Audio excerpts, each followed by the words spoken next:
Ferries from the island of Lesbos to mainland Greece come and go, and Esanullah can do nothing but watch them.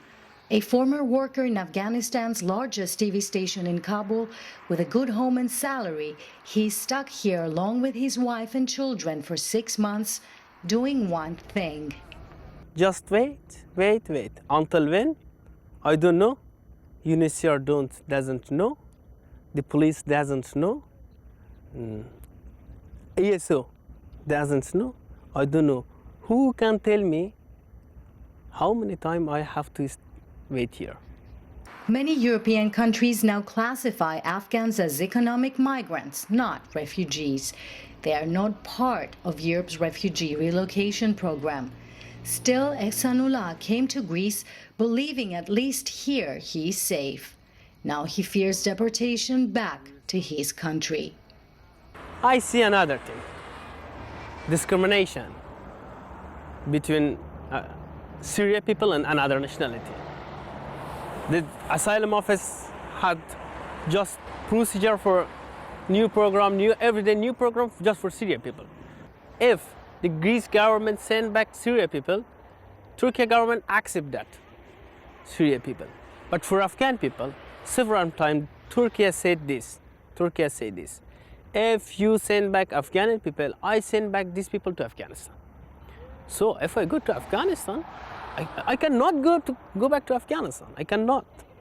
In the first half of this year, the UN says more than 5,000 Afghan civilians were killed or wounded, the highest for any 6-month period since the UN began keeping records.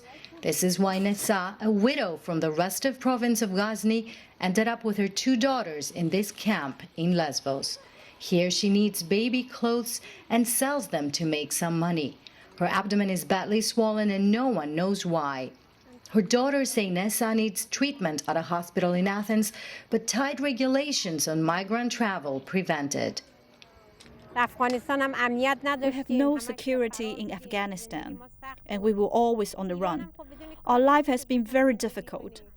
We couldn't live in Iran without a residence permit. They must show us some way, go to Athens. We must reach some destination. Nessa and her daughters say they're frustrated the world doesn't seem to be aware that there's still a war in Afghanistan. Even their president, Ashraf Ghani, has said he has no sympathy for those who leave the country and wants them to stay and rebuild it. We cannot go back to Afghanistan. My son escaped his enemies there. We left Afghanistan once, returned, and now left again. Throughout this journey, we have been through so many difficulties. Still, their difficulties aren't over. What lies beyond this fence and across the Aegean is their biggest dream. But because of the new EU agreement, chances are that dream may never come true. Filio, Kontrafouri, CCTV, Lesbos, Greece.